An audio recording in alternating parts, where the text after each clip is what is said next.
아이고, 회장님. 이번 프로젝트만 제발 살려주십시오. 삼촌은 바닥에 이마를 찌으며 덜덜 떨고 있었습니다. 우리 엄마의 피눈물을 짜내 뺏어간 그 땅으로 평생 졸부 행세를 하던 그 오만한 삼촌이 말입니다. 제가 천천히 의자를 돌려 그를 내려다보자 삼촌의 얼굴은 사색이 되었습니다. 삼촌, 날파리 같은 놈한테 절을 다하시고 무릎 관절은 괜찮으세요? 오늘은 우리 엄마의 지난 20년치 피눈물을 그에게 고스란히 이자로 쳐서 돌려주는 날입니다. 우리 엄마는 낡은 시장 바닥에서 20년을 굽은 등으로 일하셨습니다. 새벽 4시부터 밤 10시까지 차가운 얼음물에 손을 담가가며 생선 대가리를 쳤습니다. 손가락 마디마디가 굵어지고 터지도록 억척스럽게 모은 돈. 엄마는 그 피 같은 돈으로 시골 국도변에 작은 땅을 하나 샀습니다. 우리 아들 나중에 장가 갈 때 번듯한 전세금이라도 해줘야지. 다해진 겉옷 안주머니에서 달아빠진 통장을 꺼내보며 활짝 웃으시던 엄마의 얼굴이 아직도 눈에 선합니다. 가난했지만 우리 모자는 서로를 의지하며 하루하루를 버텼습니다. 하지만 우리 가족의 작고 소중한 희망은 평생 직장 한 번 안 다니고 한량처럼 살던 삼촌이 엄마를 찾아오면서 산산조각 나고 말았습니다. 어느 날부터인가 명절에도 코빼기 한 번 안 비치던 삼촌이 우리 집 문턱이 닳도록 찾아왔습니다. 양손에는 최고급 한우 세트에 저를 위한 메이커 운동화까지 들고서요. 누님, 고생만 하고 살아서 어찌 이제 이 동생이 다 모실게. 혀에 꿀이라도 바른 듯 삼촌은 엄마의 거친 손을 잡고 눈물까지 훔쳤습니다. 평생 외롭게 살아온 엄마는 그 알량한 혈육의 정에 속절없이 마음을 열고 말았습니다. 누님, 그 국도변 땅 말이야. 놔두면 세금만 폭탄 맞아. 내가 아는 세무사 통해서 세금 안 나오게 명의만 살짝 돌려놓자. 배운 것 없고 순박했던 우리 엄마는 친동생의 그 달콤한 독거미줄 같은 거짓말을 철석같이 믿었습니다. 엄마는 평생의 피땀이 서린 인감도장을 덜컥 삼촌 손에 쥐어주고 말았습니다. 그 도장이 넘어간 지 불과 석 달 뒤 엄마가 사둔 그 보잘것없던 국도변 땅에 대규모 신도시 개발 발표가 났습니다. 수천만 원이던 땅값은 순식간에 수십억 원으로 폭등했습니다. 하지만 기쁨도 잠시 개발 보상금 통지서는 엄마가 아닌 삼촌의 이름으로 날아왔습니다. 놀란 엄마가 덜덜 떨리는 손으로 삼촌에게 전화를 걸었습니다. 동생아, 이게 어떻게 된 거냐? 내 땅인데 왜 내 이름으로? 하지만 수화기 너머로 들려온 삼촌의 목소리는 며칠 전에 다정했던 동생이 아니었습니다. 누님 땅이라니. 법적으로 내 명의인데 무슨 헛소리야. 늙더니 노망났어? 심장이 멎는 듯한 충격. 삼촌은 이미 서류 조작을 끝내고 우리 엄마의 목숨 같은 전 재산을 완벽하게 집어삼킨 후였습니다. 엄마와 저는 그 길로 삼촌이 새로 이사 갔다는 강남의 최고급 아파트로 달려갔습니다. 현관문을 연 삼촌 부부는 머리부터 발끝까지 명품으로 휘감고 있었습니다. 모두 우리 엄마의 굽은 등과 터진 손가락을 갈아 넣어 산 것들이었습니다. 삼촌, 어떻게 우리한테 이럴 수 있어요? 그 돈이 어떤 돈인데? 제가 피를 토하듯 울부짖자 삼촌은 비릿한 웃음을 지으며 코웃음을 쳤습니다. 야, 이 버러지 같은 놈아. 억울하면 증거 가져와서 법대로 해. 법대로. 옆에 있던 외숙모는 코를 틀어막으며 한술 더 떴습니다. 어머, 어디서 역겨운 생선 비린내가 나. 여보, 당장 경비실 불러서 이 거지들 치워버려요. 그리고 삼촌은 지갑에서 빳빳한 5만 원짜리 몇 장을 꺼내 바닥에 휙 집어 던졌습니다. 얘따, 차비나 해서 꺼져. 건장한 보안 요원들에게 짐짝처럼 질질 끌려 나온 엄마와 나.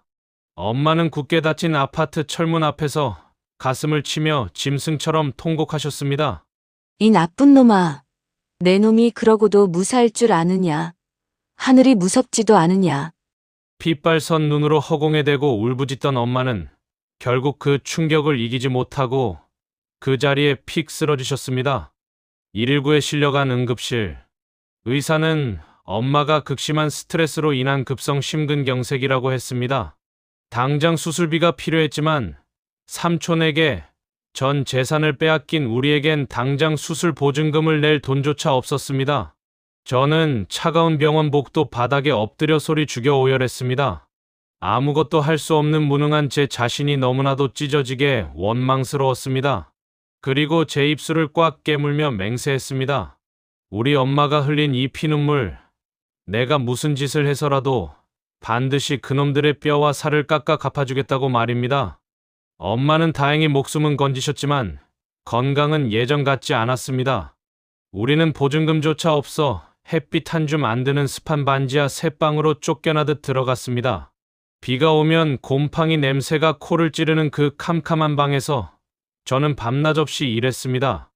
낮에는 공사장에서 시멘트 포대를 나르고 밤에는 대리운전대를 잡았습니다. 밤늦게 돌아와 파스 냄새 진동하는 좁은 방에서 앓는 소리를 내며 잠든 엄마를 볼 때면 제 가슴은 수만 개의 바늘에 찔리는 것처럼 아팠습니다. 하지만 저는 울지 않았습니다. 아니, 울음조차 사치였습니다.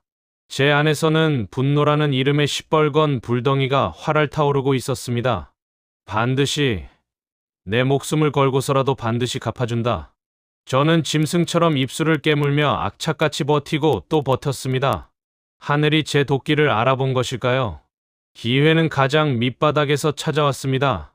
폭우가 쏟아지던 어느 새벽 대리운전을 마치고 걷던 저는 빗길에 전복되어 불길이 치솟는 고급 승용차를 발견했습니다. 저는 1초의 망설임도 없이 불길 속으로 뛰어들어 피투성이가 된 노신사를 구해냈습니다. 알고 보니 그는 부동산과 금융업계를 주름잡는 굴지의 투자회사 회장님이셨습니다. 자네의 그 도끼 품은 눈빛, 그리고 사람을 살리려던 그 뜨거운 심장, 내 마음에 쏙 드는군. 회장님은 제게 파격적인 투자금을 지원하며 밑바닥부터 사업을 배워보라고 하셨습니다. 저는 피를 토하는 심정으로 밤낮 없이 경영을 공부하고 시장을 파고들었습니다. 하루 2시간만 자며 미친 듯이 일에 매달린 지 딱 5년. 제가 세운 회사는 업계에서 가장 잘 나가는 거대 투자 기업으로 우뚝 섰습니다. 이제 지옥 같은 시간을 견뎌낸 제가 진짜 사냥을 시작할 때가 온 것입니다. 그 사이 삼촌은 엄마의 피눈물로 얻은 돈으로 온갖 졸부 행세를 하며 사업판을 기웃거리고 있었습니다. 하지만 욕심이 과하면 눈이 머는 법이죠. 저는 제 신분을 철저히 숨긴 채 삼촌이 절대 거부할 수 없는 달콤한 덫을 놓았습니다. 바로 우리 회사가 주도하는 수백억 원대 초거대 상가 개발 프로젝트였습니다. 삼촌은 제가 던진 미끼를 단숨에 덥석 물었습니다. 눈앞에 거대한 수익에 이성이 마비된 삼촌은 엄마에게서 빼앗은 돈은 물론이고 살고 있던 강남 아파트까지 담보로 잡혔습니다. 그것도 모자라 악명 높은 사채업자들에게까지 막대한 돈을 끌어다 제 프로젝트에 전부 쏟아부었습니다. 저는 모니터 너머로 삼촌이 스스로 파멸의 무덤을 파는 모습을 보며 차갑게 미소 지었습니다. 그래, 조금만 더. 몇 소까지 남김없이 다 털어 넣어라. 그리고 마침내 오늘 프로젝트의 최종 승인을 앞두고 삼촌이 저희 회사 VVIP 룸을 찾아왔습니다. 자신의 운명을 쥐고 있는 젊은 회장님에게 잘 보이기 위해 머릿기름을 잔뜩 바르고 명품 시계를 차고서 말입니다. 아이고, 회장님. 이번 프로젝트만 제발 살려주십시오. 삼촌은 제가 의자를 돌리기도 전에 바닥에 납작 엎드려 이마를 찌우며 굽신거렸습니다. 제가 천천히 의자를 돌려 그를 내려다보자 삼촌은 비굴한 웃음을 지으며 고개를 들었습니다. 그리고 저와 눈이 마주친 순간 삼촌, 날파리 같은 놈한테 절을 다하시고 무릎 관절은 괜찮으세요? 저희 서늘한 목소리에 삼촌의 동공이 미친 듯이 흔들리기 시작했습니다. 내가 어떻게 여기에? 설마 내가 그 회장? 5년 전 우리 모자를 벌레 보듯 내쫓았던 그 오만방자했던 얼굴은 순식간에 공포와 경악으로 일그러졌습니다. 회장님, 아니, 우리 조카님, 내가 죽을 죄를 지었다. 한 번만 딱 한 번만 살려줘. 삼촌은 제 구두발을 붙잡고 눈물 콧물을 쏟으며 애걸복걸했습니다. 하지만 저는 그 손을 차갑게 뿌리쳤습니다.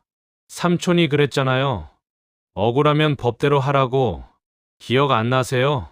삼촌이 투자한 모든 서류는 이미 휴지 조각이 되었고, 그가 끌어다 쓴 사채 빚은 이제 고스란히 제 회사의 채권이 되었습니다.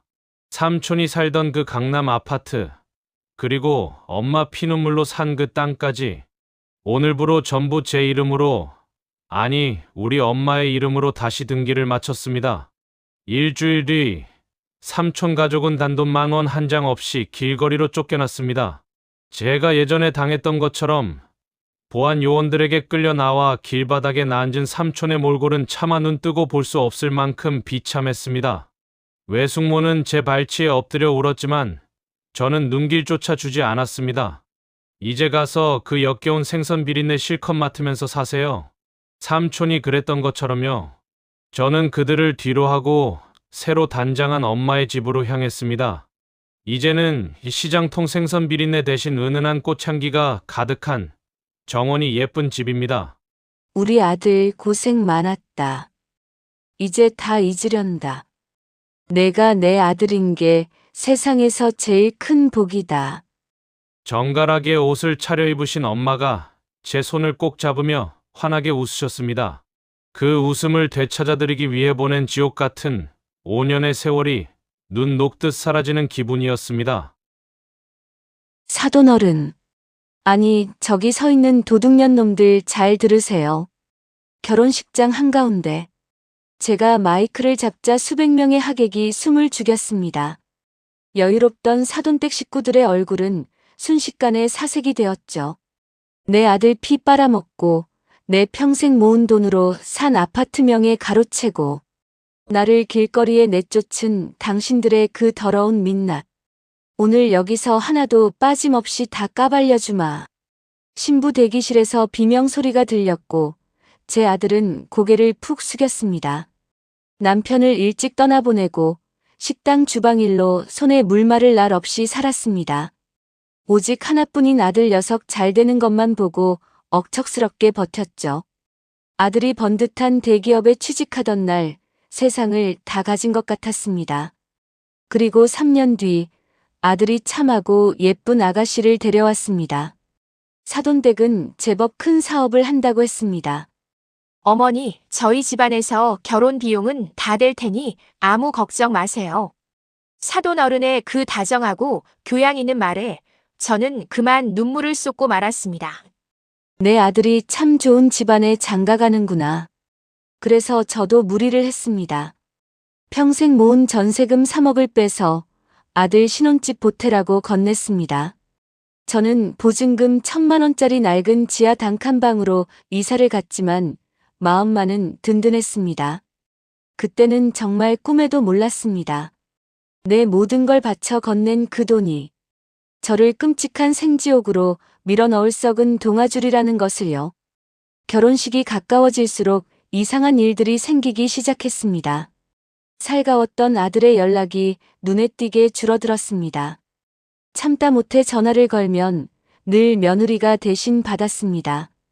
어머님, 오빠 지금 많이 바빠요.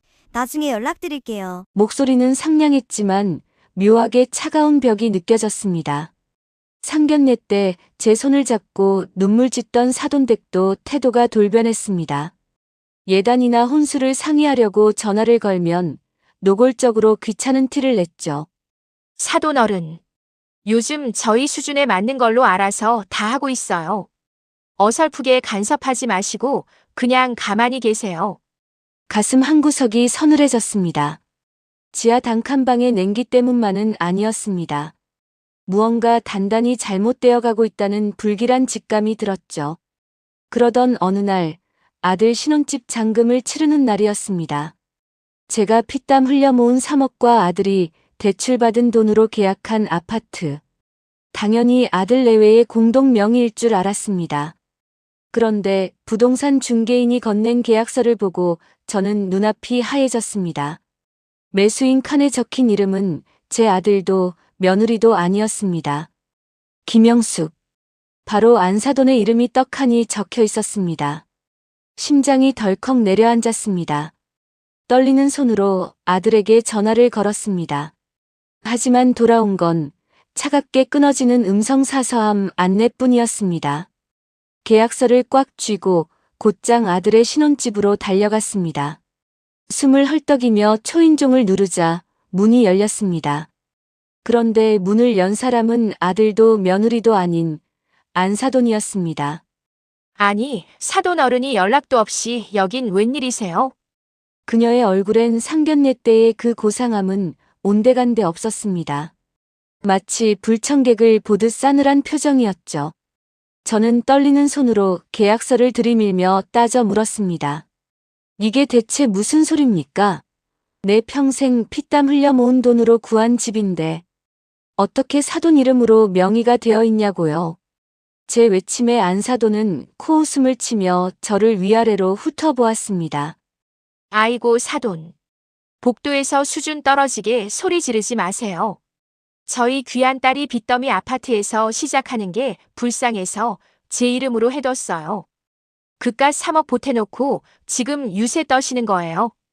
눈앞이 캄캄해졌습니다. 식당 주방에서 손가락 관절이 다 닳도록 일해서 번 내 피 같은 3억이 그녀의 입에선 그깟 돈이 되어 있었습니다. 그때 안방에서 제 아들 녀석이 걸어 나왔습니다. 아들, 내가 말 좀 해봐라. 이게 대체 어떻게 된 일이야? 하지만 아들은 제 눈을 피하며 기어들어가는 목소리로 말했습니다. 엄마. 장모님이 세금 문제로 다 알아서 해주신다니까 그냥 가세요. 새 아파트에서 왜 이렇게 큰 소리를 내고 그래요? 부끄럽게. 세상이 무너져 내리는 것 같았습니다. 나를 지켜줄 줄 알았던 내 목숨 같은 아들이 저들의 허수아비가 되어 어미를 탓하고 있었습니다. 안사돈은 경멸 어린 눈빛으로 문지방의 선절을 밖으로 밀쳐냈습니다. 김치 냄새 나니까 얼른 가세요. 집값 떨어지게 정말. 닫힌 문 앞에서 얼마나 주저앉아 울었는지 모릅니다. 어떻게든 아들의 마음을 돌려보려 매일같이 전화를 걸고 문자를 남겼죠. 하지만 일주일 뒤 제 낡은 지하방으로 날아온 건 한 장의 서류였습니다. 접근 금지 가처분 신청. 보낸 사람은 며느리 측 변호사였습니다. 사유는 너무나도 참담했습니다. 시어머니의 지속적인 금전 요구와 스토킹으로 인한 심각한 정신적 고통. 숨이 턱 막히고 온몸이 덜덜 떨렸습니다. 내 돈 3억을 뺏어간 것도 모자라 나를 스토커 취급하다니요. 파출소로 달려가 경찰에게 매달려 아들에게 전화를 걸어달라 사정했습니다. 마지못해 전화를 받은 아들의 목소리는 예리한 비수가 되어 제 심장을 난도질했습니다. 엄마, 제발 나 좀 내버려둬. 나 장모님 덕분에 이제야 사람답게 살아. 엄마가 해준 그깟 전세금 내가 나중에 이자 쳐서 갚을 테니까 제발 내 인생에서 좀 빠져달라고. 뚝. 수화기 너머로 뚜마이너스 하는 기계음만 차갑게 울렸습니다. 평생 식당 일로 뼈가 부서져라 키워낸 내 아들이 저를 버렸습니다. 돈과 권력 앞에 눈이 멀어 늙고 병든 어미를 철저히 짓밟고 팔아넘긴 겁니다. 비가 억수같이 쏟아지던 그날 밤, 저는 빗물이 새어들어오는 곰팡내 나는 지하방에 엎드려 피를 토하듯 오열했습니다. 내 돈을 뺏긴 억울함보다 괴물이 되어버린 아들의 모습이 저를 미치게 만들었습니다. 아들의 모진 말에 가슴에 병이 생겨 시름시름 앓기 시작했습니다. 식당 일도 나가지 못하고 알아 누워있던 어느 날 지하실 문이 거칠게 열렸습니다. 안사돈이 건장한 남자 둘을 대동하고 나타난 겁니다. 그녀는 구둣발로 방에 들어와 제 얼굴에 흰 봉투를 집어 던졌습니다. 이거 받고 당장 서울 바닥에서 꺼지세요. 결혼식장에 얼씬이라도 했다간 당신 아들 우리 회사에서 뼈도 못 추리게 만들 테니까. 봉투 안에는 모멸감 가득한 수표 몇 장이 들어있었습니다. 제가 돈을 집어던지며 악을 쓰자 안사돈은 코웃음을 치며 집주인을 불렀습니다. 알고 보니 제 남은 보증금 1,000만 원의 웃돈까지 얹어주며 저를 쫓아내라 사주한 것이었습니다. 돈 앞에서는 사람의 도리도 이웃의 정도 아무 소용이 없었습니다. 짐을 챙길 시간조차 주지 않았습니다. 사돈이 데려온 남자들이 제 살림살이를 길바닥에 쓰레기처럼 내동댕이 쳤습니다. 가을비가 추적추적 내리는 차가운 골목길. 평생을 바쳐 일군 제 삶이 흙탕물에 젖은 이불가지와 함께 버려졌습니다. 내 돈 3억 내놔. 내 아들 살려내. 이 도둑년들아. 목이 터져라 피를 토하며 울부짖었습니다. 하지만 고급 승용차를 타고 떠나는 안사돈의 입가엔 비열한 미소만 번져 있었습니다. 그렇게 저는 아들의 결혼식을 불과 한 달 앞두고 철저히 길거리로 나앉게 되었습니다. 그날부터 서울역 차가운 지하도가 제 집이 되었습니다. 버려진 종이박스 하나를 덮고 밤바람을 견뎌야 했습니다. 배가 고파 무료 급식소 길바닥에 쪼그려 앉아 밥을 먹을 때면 짐승이 된 것 같은 비참함에 소리 없이 눈물만 흘렀습니다. 길을 걷다 다정하게 팔짱을 끼고 지나가는 모자를 볼 때면 숨을 쉴 수가 없었죠. 내 아들도 저렇게 나를 보며 웃어주던 아이였는데 마음의 병은 금세 몸의 병으로 번졌습니다. 지독한 기침 끝에 피가 섞여 나오기 시작했습니다. 이대로 차가운 길바닥에서 이름 모를 노숙자로 죽어가는구나 싶었죠. 어느 날 찬바람을 피하려 폐지를 줍다 구겨진 종이 뭉치를 발견했습니다. 무심코 펼쳐본 순간 저는 제 눈을 의심했습니다. 그건 버려진 제 아들의 결혼식 청첩장이었습니다. 저희 두 사람, 양가 부모님의 크신 축복 속에 백년 가약을 맺습니다.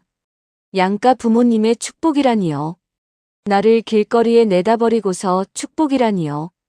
청첩장에 박힌 가증스러운 안사돈과 아들의 이름을 보는 순간 꺼져가던 제 심장에서 검붉은 불길이 치솟았습니다. 억울해서, 원통해서 이대로는 절대 눈을 감을 수 없었습니다. 내 피땀을 훔쳐가고 나를 짓밟은 그 도둑년 놈들이 웃고 사는 꼴. 내 목숨과 맞바꾸는 한이 있어도 그 꼴만은 절대 두고 볼 수 없었습니다. 뼈만 남은 몸을 이끌고 찾아간 곳은 제가 20년 넘게 주방을 지켰던 식당이었습니다. 그곳의 진짜 주인이자 저를 친동생처럼 아껴주시던 최 회장님을 찾았습니다. 지병 치료를 마치고 2달 만에 귀국하신 회장님은 제 꼴을 보고 경악하셨죠. 이게 무슨 꼴이야? 도대체 누가 널 이 지경으로 만들었어? 저는 회장님 바짓가랑이를 붙잡고 피를 토하듯 억울함을 쏟아냈습니다. 모든 이야기를 다 들은 회장님의 눈빛이 호랑이처럼 무섭게 번뜩였습니다. 그녀는 곧바로 비서를 시켜 사돈댁의 뒷조사를 지시했습니다. 며칠 뒤 밝혀진 진실은 참혹함을 넘어 역겨웠습니다. 사돈댁이 청담동에서 무역업을 해. 그 집안 빚잔치하기 일보 직전인 사기꾼들이야. 알고 보니 안사돈은 빈껍데기 회사를 유지하려고 제 피 같은 3억을 가로챈 것이었습니다. 그뿐만이 아니었습니다. 대기업에 다니는 제 아들의 신용까지 끌어다 써서 파산 직전으로 몰아넣고 있었죠. 감히 내 식구를 시궁창에 처박아? 내가 그년 놈들 숨통을 끊어주마. 회장님은 당장 최고급 호텔로 저를 데려가셨습니다. 최고급 마사지를 받고 머리부터 발끝까지 수백만 원짜리 명품으로 치장했습니다. 거울 속에 비친 저는 더 이상 길거리에서 폐지를 줍던 병든 노숙자가 아니었습니다. 안사돈의 사기 행각이 낱낱이 적힌 서류 가방을 움켜쥔 채 도끼를 품은 복수의 화신이 서 있었죠. 기다려라, 이 도둑년들아. 내년들이 자랑하는 그 화려한 결혼식장이 너희들의 무덤이 될 테니. 드디어 그날이 밝았습니다. 아들의 결혼식이 열리는 강남의 최고급 호텔 예식장. 안사돈은 화려한 한복을 빼입고 입구에 서서 하객들을 맞이하고 있었습니다. 두툼한 축의금 봉투를 챙기며 탐욕스러운 웃음을 흘리는 모습이 역겨웠습니다. 제 아들은 그 옆에서 꼭두각시처럼 서서 바보같이 웃고 있더군요. 저는 최 회장님이 내어주신 최고급 세단을 타고 예식장 입구에 도착했습니다. 운전기사가 정중하게 문을 열어주고 제가 차에서 내리자 사람들의 시선이 집중되었습니다. 머리부터 발끝까지 휘감은 명품과 당당하고 기품 있는 자태. 로비로 들어서는 저를 본 안사돈은 처음엔 대단한 귀빈인 줄 알았던 모양입니다. 얼굴에 가식적인 미소를 띤 채 저를 향해 깊숙이 허리를 굽혀 인사하더군요. 고개를 든 안사돈과 제 눈이 정면으로 마주친 순간 그녀의 얼굴에서 순식간에 핏기가 싹 가시며 사색이 되었습니다. 마치 대낮에 귀신이라도 본 것처럼 입을 떡 벌리고 뒷걸음질을 쳤죠. 당황해서 말까지 더듬는 그녀를 향해 저는 빙긋 웃어주며 서늘하게 말했습니다. 왜? 길바닥에서 객사라도 했을 줄 알았는데 멀쩡히 살아서 나타나니 아쉬운가 보지. 축의금은 두둑하게 챙겨뒀어. 오늘이 내년 제삿날이 될 텐데 저승가는 노잣돈은 넉넉해야 할 거 아니야. 제 말에 안사돈은 다리가 풀린 듯 휘청거렸고 그제야 저를 발견한 아들의 얼굴도 하얗게 질려버렸습니다. 화려한 조명이 켜지고 식이 시작되려던 찰나. 저는 뚜벅뚜벅 단상 위로 걸어 올라가 주례석의 마이크를 빼앗아 들었습니다. 사돈 어른. 아니, 저기 서 있는 사기꾼 도둑년 놈들 잘 들으세요. 웅성거리던 수백 명의 하객이 일순간에 찬물을 끼얹은 듯 숨을 죽였습니다. 안사돈이 사색이 되어 식장 직원을 부르려 했지만 이미 최 회장님이 붙여주신 건장한 사람들이 예식장 문을 막아선 뒤였습니다. 저는 품에서 가져온 서류 뭉치를 꺼내 허공을 향해 시원하게 흩뿌렸습니다. 내 피 같은 돈 3억을 가로채고 아파트 명의를 훔친 것도 모자라. 병든 나를 길거리에 내쫓아 노숙자로 만든 당신들의 그 썩어빠진 민낯. 하객석 곳곳에서 경악하는 비명과 헛숨을 들이켜는 소리가 터져나왔습니다. 안사돈은 하얗게 질린 얼굴로 제발 그만하라며 덜덜 떨기 시작했습니다. 하지만 저는 마이크를 쥔 손에 더욱 힘을 주었습니다. 여기 바닥에 흩뿌려진 서류가 뭔지 아십니까? 사돈댁 껍데기뿐인 유령 회사의 부도 직전 서류입니다. 내 아들 신용까지 박박 긁어다 써서 빚잔치할 준비를 마친 더러운 사기꾼들이라고요. 그 순간 신부 대기실에서 뛰어나온 며느리가 비명을 지르며 주저앉았습니다. 평생 고상한 척 살았던 안사돈은 거품을 물며 바닥에 나동그라졌죠. 저를 버렸던 아들 녀석은 눈물 콧물을 흘리며 제 바짓가랑이를 붙잡고 살려달라 애원했습니다. 하지만 저는 그 더러운 손을 매몰차게 뿌리쳤습니다. 어디 한번 그 잘난 빚더미 위에서 평생 백년해로해 보시지. 10년 묵은 체증이 뻥 뚫리는 듯한 통쾌한 사자후가 식장에 울려 퍼졌습니다. 결국 그날의 화려했던 결혼식은 처참한 아수라장으로 끝이 났습니다. 제 신고를 받고 출동한 경찰이 들이닥쳤고 안사돈은 사기 및 횡령 혐의로 그 자리에서 수갑을 찼습니다. 제 아파트 명의를 훔친 것도 모자라 수많은 사람의 피눈물을 짜낸 죗값을 치르게 된 겁니다. 당연히 며느리 집안은 완전히 파산했고 길거리로 나앉게 되었습니다. 나를 버렸던 제 아들은 어떻게 되었냐고요? 처가 빚을 떠안고 신용불량자가 되어 대기업에서 비참하게 쫓겨났습니다. 매일같이 제게 전화를 걸고 톡을 보내며 눈물로 용서를 빌고 있죠. 하지만 저는 단 한 번도 만나주지 않았습니다. 차가운 빗속에 늙은 어미를 내다버렸던 그날, 제 마음속에서 아들은 이미 죽은 사람이니까요. 저는 최 회장님의 배려로 식당의 총괄 매니저 자리에 올랐습니다. 이제는 곰팡내 나는 지하방이 아닌 따뜻한 햇살이 드는 넓고 환한 아파트에서 삽니다.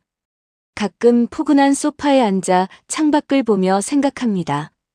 가족이라는 이름 뒤에 숨어 내 피땀을 갉아먹던 거머리들을 끊어내니 비로소 진짜 내 인생이 시작되었다고요. 세상의 모든 늙고 헌신하는 어머니들께 감히 말씀드리고 싶습니다. 더 이상 자식에게 목숨 걸고 내 모든 걸 다 내어주지 마세요. 내 남은 인생을 지켜줄 수 있는 건 자식이 아니라 바로 나 자신뿐입니다. 엄마, 좋게 말할 때 그냥 나가. 현관문 안쪽에서 아들 목소리가 들렸습니다. 불과 보름 전까지만 해도 제 손 붙잡고 울던 애였습니다. 엄마 아버지 없이 어떻게 살아? 그렇게 울던 아들이었습니다.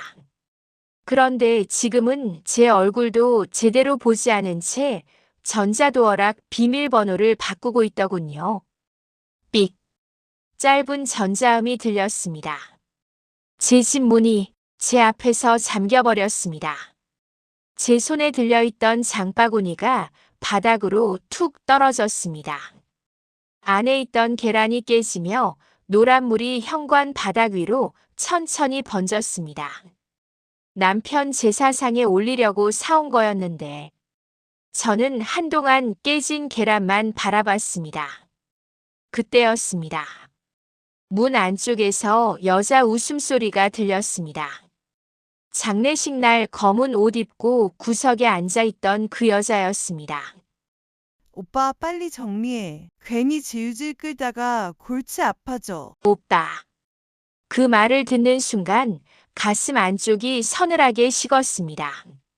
남편 영정 사진도 아직 치우지 못한 집에서 내 아들은 다른 여자를 끌어안고 있었습니다. 저는 떨리는 손으로 초인종을 눌렀습니다. 1번, 2번, 3번. 한참 뒤에야 문이 열렸습니다.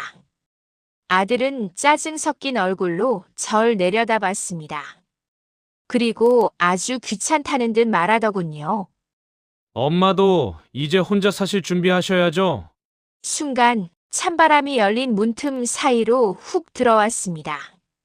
하지만 더 차가웠던 건 아들 눈빛이었습니다. 그날 저는 처음 알았습니다. 피보다 돈이 더 진한 인간도 있다는 걸. 그리고 동시에 다짐했습니다. 내가 이 집에서 쫓겨난 그날을 저놈 인생에서 가장 후회스러운 날로 만들어주겠다고. 저는 평생 가족만 보고 살았습니다. 새벽 5시만 되면 습관처럼 눈이 떠졌죠.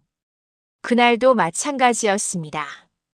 보일러 돌아가는 둔탁한 소리가 조용한 집안을 채우고 있었고 주방 창문엔 새벽 김이 희미하게 맺혀 있었습니다. 저는 조용히 쌀통 뚜껑을 열었습니다.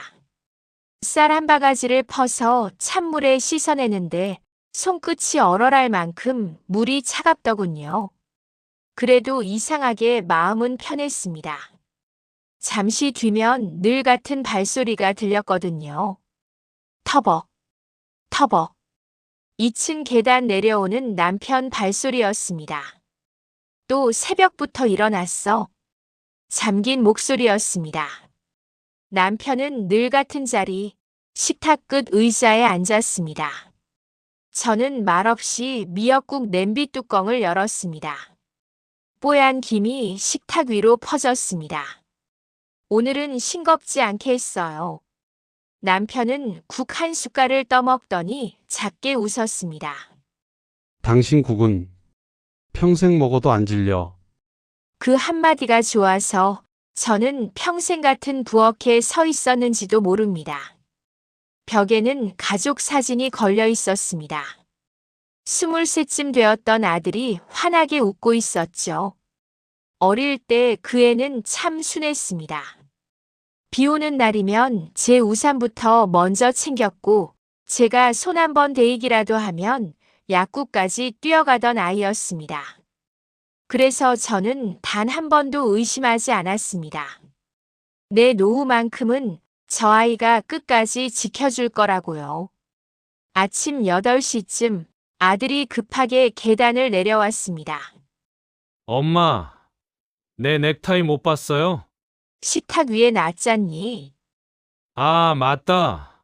녀석은 허둥거리면서도 남편 커피 잔까지 챙겨줬습니다.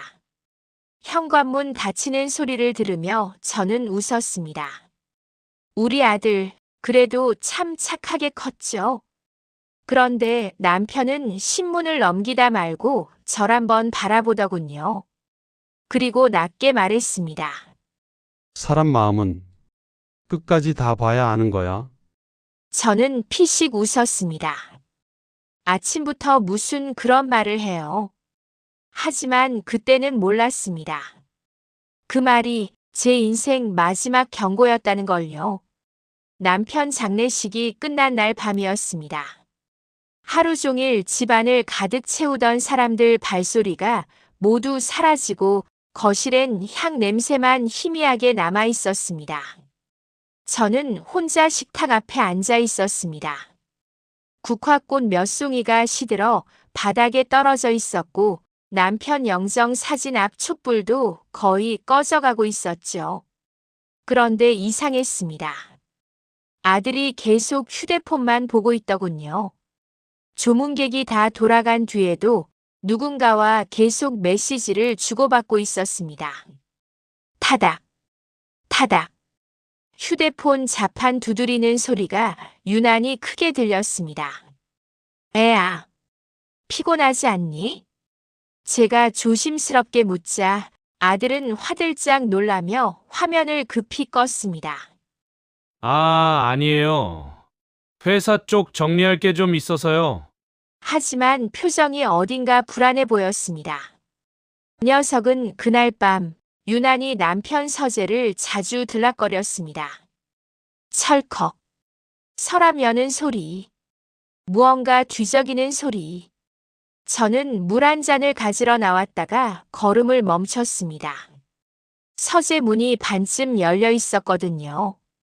아들은 서류철을 바닥에 펼쳐놓고 무언가를 찾고 있었습니다. 뭐 찾니?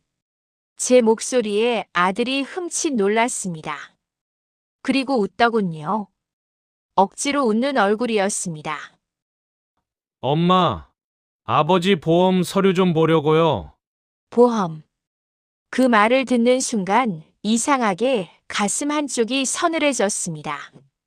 남편은 살아생전 돈 이야기를 잘 안 하던 사람이었습니다.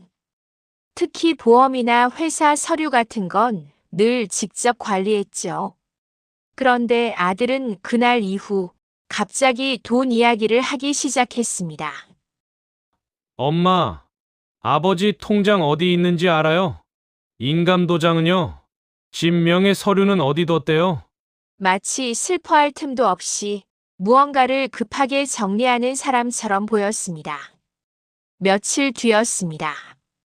저는 남편 제사상에 올릴 과일을 정리하고 있었습니다. 그때 현관문 열리는 소리가 들렸습니다. 철컥. 오빠 근데 진짜 여기 엄청 좋다. 순간 손이 멈췄습니다. 낯선 여자 목소리였습니다. 저는 천천히 고개를 들었습니다. 현관 앞엔 검은 원피스를 입은 젊은 여자가 서 있었습니다. 장례식 날 구석에서 조용히 앉아있던 바로 그 여자였습니다. 그런데 이상했습니다. 상중인 집에 들어온 사람치고는 표정이 너무 편안했습니다. 마치 오래전부터 드나들던 집처럼요. 아들은 아무렇지도 않게 신발을 벗으며 말했습니다. 엄마, 이 사람 당분간 우리 집에 있을 거예요. 순간 귀를 의심했습니다. 뭐? 회사 일도 같이 하고 내 옆도 좀 도와주는 사람이에요. 그 여자는 제 눈을 똑바로 바라보며 웃었습니다. 아주 잠깐이었지만 그 웃음이 이상하게 소름 끼쳤습니다. 마치 이미 모든 걸 알고 있는 사람처럼요. 그날 밤 저는 한숨도 잘 수 없었습니다. 안방 벽시계 초침 소리가 유난히 크게 들렸습니다. 째깍, 째깍. 그리고 새벽 2시쯤이었을까요? 복도 끝에서 낮은 웃음소리가 들렸습니다. 그 여자가 집에 들어온 뒤부터였습니다. 집 안 공기가 이상하게 달라지기 시작한 건 예전엔 남편 기침 소리만 들려도 조용히 움직이던 집이었는데 이제는 밤늦게까지 웃음소리가 끊이질 않았습니다. 깔깔. 낮고 가벼운 여자 웃음소리였습니다. 저는 방문을 살짝 열고 복도를 바라봤습니다. 거실 불은 환하게 켜져 있었고 아들과 그 여자가 소파에 나란히 앉아 있더군요. 테이블 위엔 술병까지 놓여 있었습니다. 순간 숨이 턱 막혔습니다. 남편 영정 사진이 바로 옆에 있었거든요. 저는 천천히 거실로 걸어 나갔습니다. 지금 뭐 하는 거니? 제 목소리에 아들은 귀찮다는 듯 고개만 돌렸습니다. 엄마 앉아요. 그 여자는 와인잔을 들고 제 쪽을 바라봤습니다. 입가엔 여전히 그 미소가 걸려 있었습니다. 상중인데 술이 넘어가니? 제가 떨리는 목소리로 말하자 아들은 한숨부터 쉬더군요. 엄마, 요즘 시대에 꼭 그렇게까지 해야 돼요? 순간 귀를 의심했습니다. 뭐? 아버지도 돌아가시기 전에 답답하게 살지 말라고 했어요. 그 여자는 그 말을 듣고 피식 웃었습니다. 그 웃음소리가 이상하게 거슬렸습니다. 사람을 비웃는 것 같기도 하고 이미 다 가진 사람처럼 들리기도 했습니다. 저는 참으려고 했습니다. 하지만 눈이 자꾸 남편 영정 사진으로 갔습니다. 검은 리본 아래 무표정하게 웃고 있는 남편 얼굴. 그 앞에서 낯선 여자와 술잔 부딪히는 아들을 보는데 가슴 안쪽이 서서히 무너져 내리더군요. 그날 밤이었습니다. 잠이 오질 않아 물을 마시러 나왔다가 걸음을 멈췄습니다. 아들 방 문이 반쯤 열려 있었습니다. 안에서는 작은 목소리가 들렸습니다. 오빠, 근데 진짜 쉽네. 여자 목소리였습니다. 저는 숨도 쉬지 못한 채 문틈을 바라봤습니다. 테이블 위엔 집 서류들이 펼쳐져 있었습니다. 그리고 그 여자 손목엔 남편 시계가 채워져 있었습니다. 남편이 평생 아끼던 시계였습니다. 순간 눈앞이 핑 돌았습니다. 인간만 찍으면 끝나는 거지? 응. 엄마는 아무것도 몰라. 아들은 웃으며 말했습니다. 그 여자는 남편 시계를 만지작거리며 웃었습니다. 그 노인네 진짜 순진하네. 그 말을 듣는 순간 심장이 쿵 내려앉았습니다. 노인네. 방금 저 여자는 절 그렇게 불렀습니다. 저는 문틀을 붙잡았습니다. 손끝에 힘이 안 들어갔습니다. 그런데 더 무서웠던 건 그 말을 듣고도 아들이 아무 말도 하지 않았다는 겁니다. 아니, 오히려 같이 웃고 있었다는 거였습니다. 다음 날 아침이었습니다. 밤새 한숨도 자지 못한 채 저는 거실 소파에 앉아 있었습니다.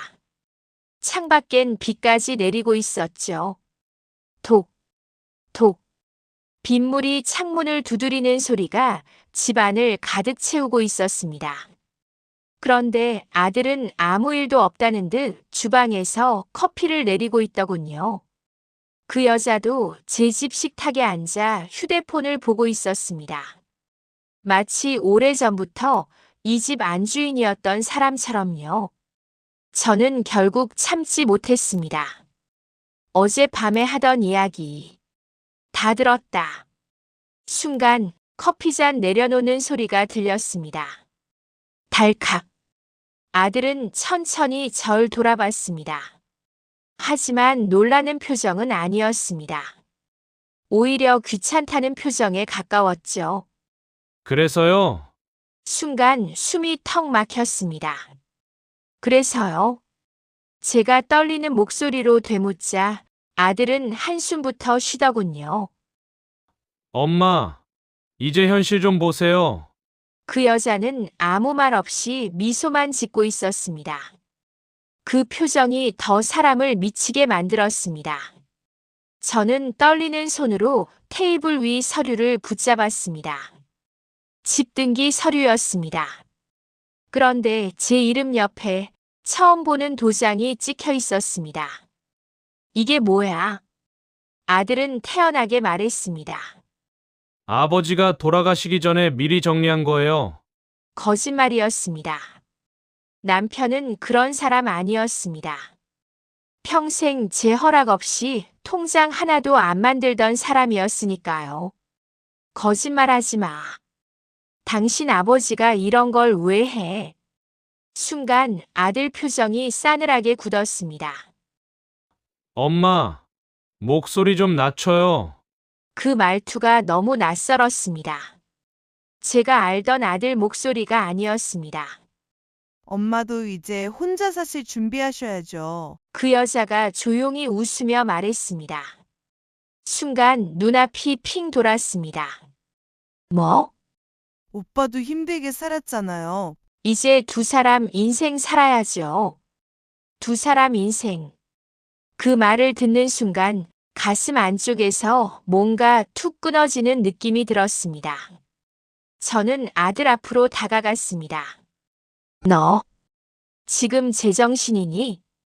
그러자 아들이 짜증 섞인 얼굴로 절 밀쳐냈습니다.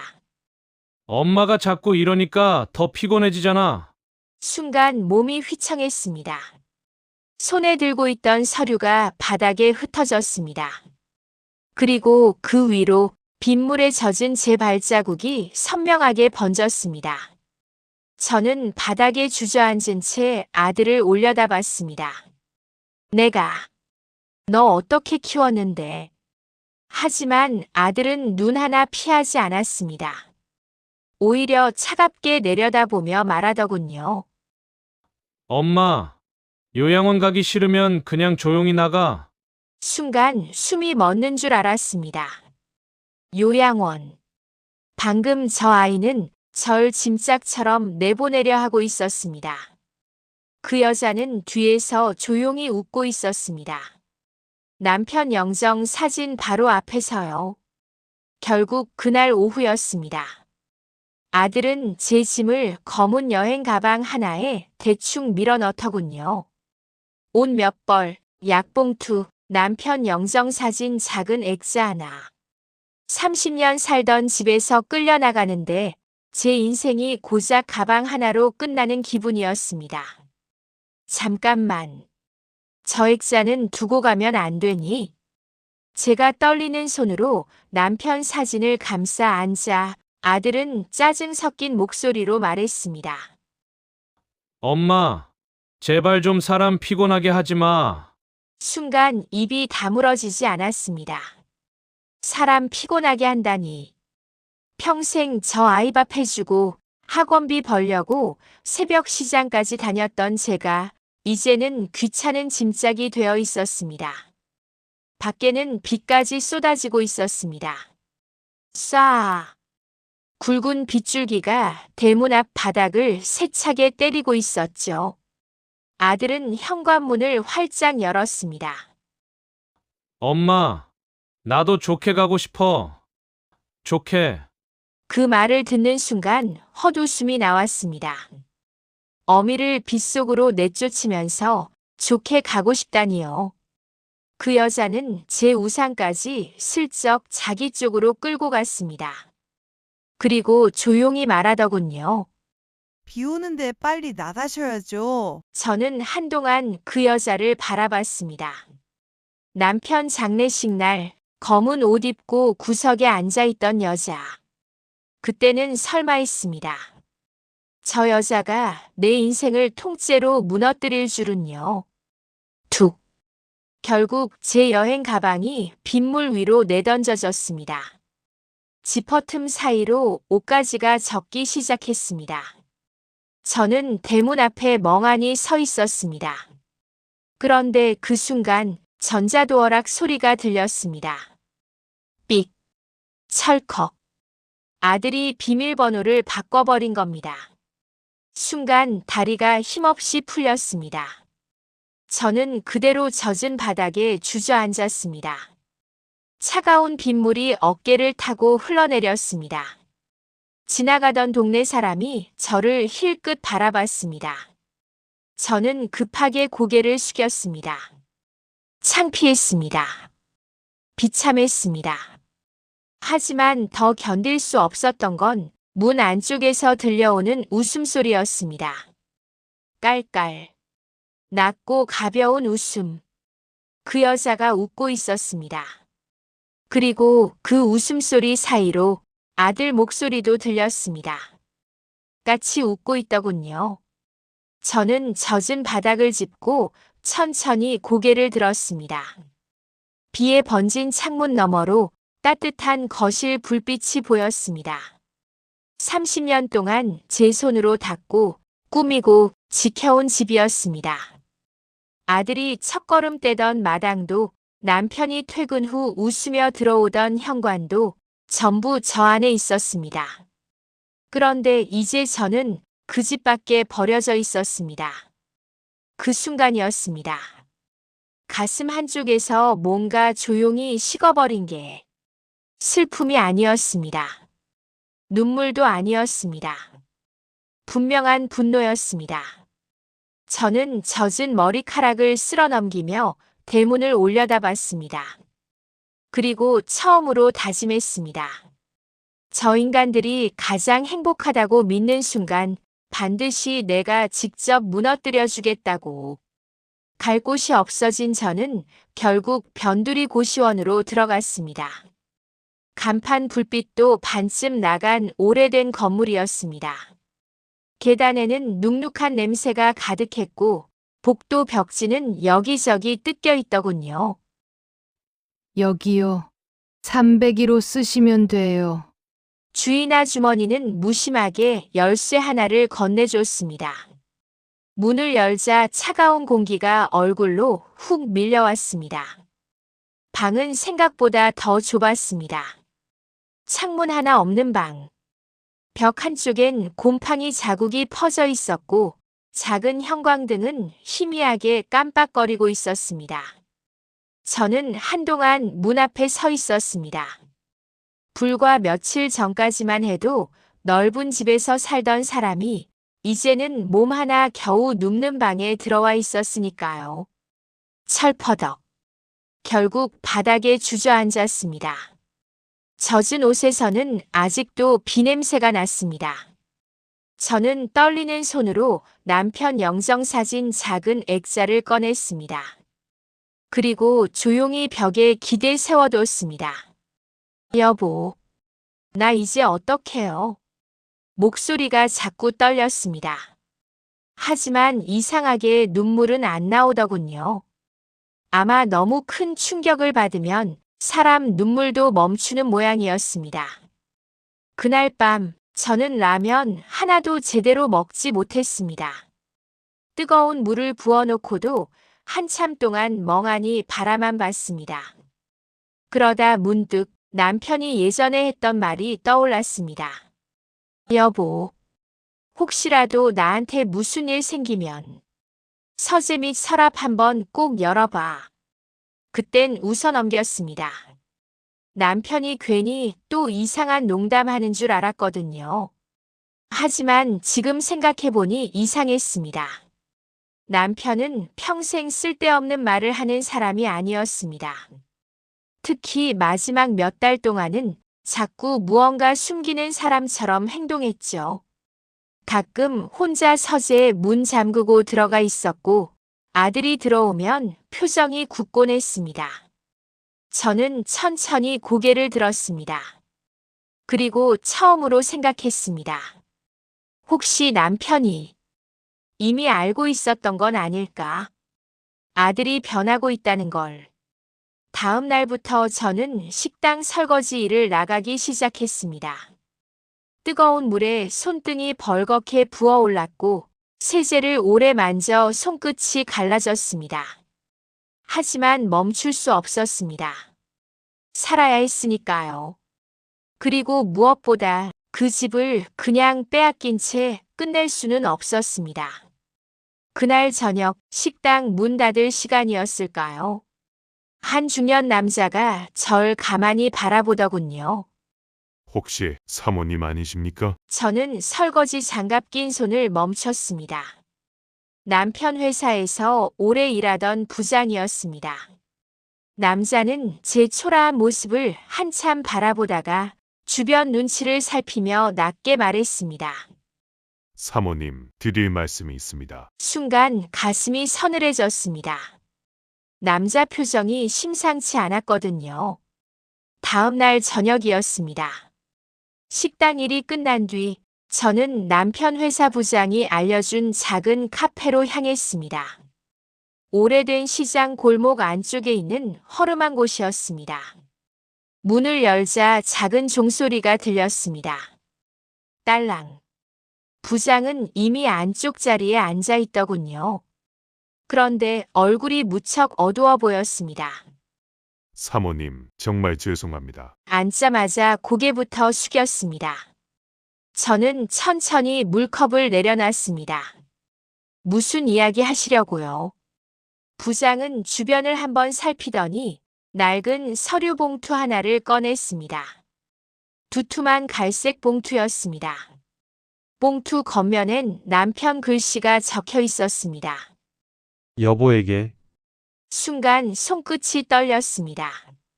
이게 뭐예요? 부장은 낮게 말했습니다. 사장님께서 돌아가시기 일주일 전에 저한테 맡기신 겁니다. 제 심장이 쿵 내려앉았습니다. 혹시라도 자기한테 무슨 일 생기면 꼭 사모님께 직접 전해드리라고 하셨습니다. 저는 떨리는 손으로 봉투를 열었습니다. 안에는 서류 몇 장과 작은 녹음기 하나가 들어있었습니다. 그리고 가장 위에는 남편 필체로 적힌 메모가 놓여 있었습니다. 여보, 절대 인감 찍지 마. 순간 숨이 멎는 줄 알았습니다. 부장은 제 얼굴을 조심스럽게 바라보며 말했습니다. 사장님, 마지막 몇 달 동안 계속 아드님을 의심하고 계셨습니다. 저는 아무 말도 하지 못했습니다. 머릿속이 새하얘졌습니다. 회사 자금도 조금씩 빠져나가고 있었고 사모님 집 담보 이야기도 여러 번 나왔습니다. 저는 천천히 녹음기를 바라봤습니다. 손끝이 떨렸습니다. 그리고 떨리는 손으로 재생 버튼을 눌렀습니다. 치. 잡음 소리가 잠시 흘렀습니다. 그리고 곧 남편 목소리가 들려왔습니다. 여보, 이 녹음 듣고 있다는 건 아마 내가 이미 없다는 뜻이겠지. 순간 눈물이 왈칵 쏟아졌습니다. 며칠 동안 나오지 않던 눈물이었습니다. 남편 목소리는 많이 지쳐 있었습니다. 내가 괜한 걱정이면 좋겠다. 근데 우리 아들놈이 요즘 이상하다. 제 심장이 조용히 무너져 내렸습니다. 자꾸 집 명의랑 인감 이야기 꺼내고 회사 돈에도 손대는 것 같다. 녹음기 너머로 남편 기침 소리가 들렸습니다. 콜로. 짧고 거친 기침이었습니다. 혹시라도 무슨 일 생기면 서재 및 서랍 안쪽 한번 열어봐. 순간 머릿속이 번쩍했습니다. 서재 및 서랍. 남편이 예전에 했던 말과 똑같았습니다. 거기 내가 따로 숨겨놓은 게 있다. 녹음은 거기서 끝났습니다. 저는 한동안 녹음기를 붙잡고 아무 말도 하지 못했습니다. 부장은 낮게 말했습니다. 사모님, 사장님은 마지막까지 사모님 걱정만 하셨습니다. 순간 가슴 안쪽에서 뜨거운 게 올라왔습니다. 슬픔이 아니었습니다. 분노였습니다. 저는 눈물을 닦고 천천히 고개를 들었습니다. 그리고 처음으로 확신했습니다. 이건 단순한 재산 문제가 아니었습니다. 저 인간들은 처음부터 계획하고 있었던 겁니다. 다음 날 새벽이었습니다. 저는 거의 뜬 눈으로 밤을 새웠습니다. 남편 녹음기 속 목소리가 계속 귓가에 맴돌았거든요. 서재 및 서랍 안쪽 한번 열어봐. 저는 결국 해 뜨기도 전에 집 근처로 향했습니다. 비는 그쳤지만 새벽 공기는 아직 차갑더군요. 골목 끝에서 집을 바라보는데 이상한 기분이 들었습니다. 불과 며칠 전까지 제 집이었던 곳인데 이제는 남의 집 담장 밖에서 눈치 보고 서 있었으니까요. 저는 천천히 모자를 눌러 쓰고 대문 쪽으로 걸어갔습니다. 다행히 아직 불은 꺼져 있었습니다. 아들과 그 여자는 늦게까지 술 마시고 자는 날이 많았거든요. 철컥. 예전에 쓰던 창고 쪽 보조문은 아직 비밀번호가 바뀌지 않았습니다. 순간 심장이 세게 뛰기 시작했습니다. 저는 숨을 죽인 채 안으로 들어갔습니다. 집안은 조용했습니다. 익숙한 냄새가 아직 남아있더군요. 남편 면도기 냄새, 제가 쓰던 섬유 유연제 냄새, 그리고 오래된 나무장 냄새까지. 순간 가슴이 먹먹해졌습니다. 하지만 멈출 수 없었습니다.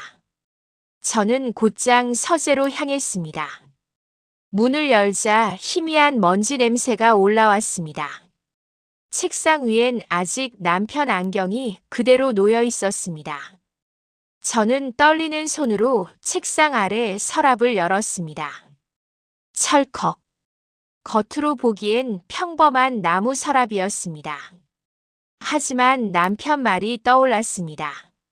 안쪽. 저는 손끝으로 서랍 안을 천천히 더듬었습니다. 그때였습니다. 툭. 안쪽 나무판 하나가 살짝 움직였습니다. 저는 숨을 삼켰습니다. 그리고 조심스럽게 판을 밀어냈습니다. 안쪽엔 작은 검은 금고 하나가 숨겨져 있었습니다. 순간 손끝이 차가워졌습니다. 남편이 정말 알고 있었던 겁니다. 저는 떨리는 손으로 금고를 열었습니다. 철컥. 안에는 통장 여러 개와 USB 하나, 그리고 서류철이 들어 있었습니다.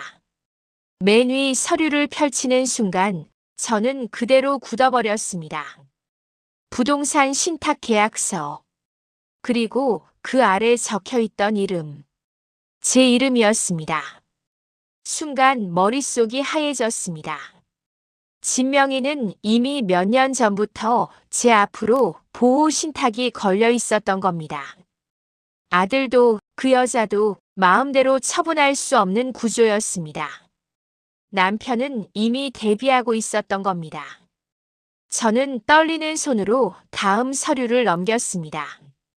거기엔 회사 자금 이동 내역과 아들 계좌로 흘러간 돈 기록까지 정리돼 있었습니다. 날짜, 금액, 계좌번호, 전부 남아 있었습니다. 그리고 마지막엔 남편 메모가 적혀 있었습니다. 여보, 혹시라도 여기까지 왔다면 절대 혼자 참지 마. 순간 눈물이 뚝 떨어졌습니다. 하지만 이번엔 전과 달랐습니다. 억울해서 흘리는 눈물이 아니었습니다. 이제 싸울 수 있다는 확신이 생겼거든요. 그때였습니다. 밖에서 자동차 문 닫히는 소리가 들렸습니다. 철컥. 순간 심장이 내려앉았습니다. 아들이 돌아온 겁니다. 철컥. 현관문 열리는 소리가 집안에 울렸습니다. 순간 심장이 미친 듯 뛰기 시작했습니다. 저는 급하게 서류와 USB를 가방 안으로 밀어 넣었습니다. 그리고 서재 불을 끄려던 순간 복도에서 아들 목소리가 들렸습니다. 불 켜져 있었네. 순간 숨이 턱 막혔습니다. 저는 서재 문 뒤에 몸을 숨긴 채 입술을 깨물었습니다. 터벅, 터벅. 아들 발소리가 점점 가까워졌습니다. 그리고 바로 그때였습니다. 여자 목소리가 들렸습니다. 오빠, 와인부터 가져와봐. 순간 발소리가 멈췄습니다. 아, 맞다. 다시 멀어지는 발소리. 저는 그 자리에 얼어붙은 채 한동안 움직이지 못했습니다. 심장이 너무 크게 뛰어서 들킬 것 같았거든요. 몇 분 뒤 저는 숨을 죽인 채 창고 보조문으로 빠져나왔습니다. 차가운 새벽 공기가 얼굴을 때렸습니다. 하지만 이번엔 전처럼 떨리지 않았습니다. 가방 안에 저 인간들을 무너뜨릴 증거가 들어있었으니까요. 며칠 뒤였습니다. 저는 남편 회사 변호사 사무실에 앉아 있었습니다. 탁자 위에는 마이너스 신탁계약서, 마이너스 회사 자금 기록, 마이너스 녹음기, 마이너스 USB가 차례로 놓여 있었죠. 변호사는 한참 동안 서류를 넘겨보더니 천천히 안경을 벗었습니다. 사모님, 이건 단순 가족 분쟁 수준이 아닙니다. 순간 가슴이 조용히 떨렸습니다. 아드님 쪽에서 사문서 위조까지 들어간 정황이 있습니다. 저는 말없이 두 손을 꽉 움켜쥐었습니다. 그리고 집은 이미 신탁 보호 상태라 법적으로 처분 자체가 불가능합니다. 순간 숨이 길게 빠져나왔습니다. 그동안 가슴을 짓누르던 돌덩이가 아주 조금 내려가는 기분이었습니다. 변호사는 조용히 말을 이어갔습니다. 사모님, 원하시면 바로 소송 들어갈 수 있습니다. 저는 창밖을 바라봤습니다. 유리창 너머로 비가 천천히 내리고 있었습니다. 며칠 전 그 빗속에서 쫓겨났던 기억이 떠올랐습니다. 젖은 여행 가방, 깨진 계란, 문 안쪽 웃음소리, 그리고 아들 눈빛. 저는 천천히 고개를 돌렸습니다. 아니요. 변호사가 저를 바라봤습니다. 저는 낮고 또렷하게 말했습니다. 소송만으로 끝낼 생각 없습니다. 순간 변호사 표정이 조용히 굳었습니다. 저 인간들이 가장 행복하다고 믿는 순간 직접 무너지는 걸 보게 해줄 겁니다. 그날 밤 아들과 그 여자는 집에서 작은 파티를 열고 있었습니다. 거실 불은 환하게 켜져 있었고 테이블 위엔 고급 음식까지 가득 놓여 있었죠. 그 여자는 와인잔을 들고 웃고 있었습니다. 오빠, 이제 진짜 우리 집 된 거네? 아들도 웃었습니다. 이제 아무도 못 건드려. 그 순간이었습니다. 띵동. 초인종 소리가 울렸습니다. 아들이 인상을 찌푸리며 현관으로 걸어갔습니다. 철컥. 문이 열리자 정장 입은 남자 셋이 서 있었습니다. 뒤쪽엔 경찰까지 보였습니다. 김현우 씨 맞습니까? 순간 아들 표정이 굳었습니다. 서울중앙지검 금융수사팀입니다. 거실 안 웃음소리가 그 자리에서 완전히 멈춰버렸습니다. 순간 집 안 공기가 얼어붙었습니다. 아들은 한동안 아무 말도 하지 못했습니다. 현관문을 붙잡은 손만 미세하게 떨리고 있었죠. 무슨 소리십니까? 검찰 수사관은 차갑게 서류를 내밀었습니다. 사문서 위조 및 횡령 혐의 관련 압수수색 영장입니다. 뒤쪽 경찰들이 곧장 집 안으로 들어왔습니다. 그 여자는 와인잔 든 채 얼어붙어 있었습니다. 오빠, 이게 뭐야? 아들은 급하게 그녀 쪽을 돌아봤습니다. 가만히 있어. 하지만 이미 늦었습니다. 수사관들은 테이블 위 서류와 노트북, 휴대폰까지 하나씩 확보하기 시작했습니다. 철컥. 비닐 증거봉투 소리가 집안에 차갑게 울렸습니다. 불과 몇 분 전까지 웃음소리 가득하던 거실이 순식간에 무너져버린 겁니다. 그 시각 저는 집 맞은편 골목에 서 있었습니다. 검은 우산 아래에서 조용히 그 집을 바라보고 있었죠. 창문 너머로 허둥대는 아들 모습이 보였습니다. 그리고 처음으로 저 아이가 겁먹은 얼굴을 하고 있더군요. 순간 이상하게 눈물이 나지 않았습니다. 오히려 너무 조용했습니다. 마치 긴 악몽 하나 끝난 기분이었습니다. 그때 휴대폰이 울렸습니다. 남편 회사 부장이었습니다. 사모님, 방금 연락 왔습니다. 저는 말없이 눈을 감았습니다. 회사 자금 흐름까지 전부 확인됐답니다. 아드님 쪽 구속 가능성 높다고 합니다. 순간 빗소리만 조용히 들렸습니다. 톡, 톡. 우산 끝으로 빗물이 떨어졌습니다. 저는 천천히 집 창문을 올려다봤습니다. 따뜻해 보이던 불빛 안에서 아들은 경찰들에게 둘러싸인 채 얼굴이 새하얗게 질려 있었습니다. 그 여자는 구석에서 울고 있었고요. 저는 한동안 아무 말도 하지 않았습니다. 그리고 아주 천천히 중얼거렸습니다.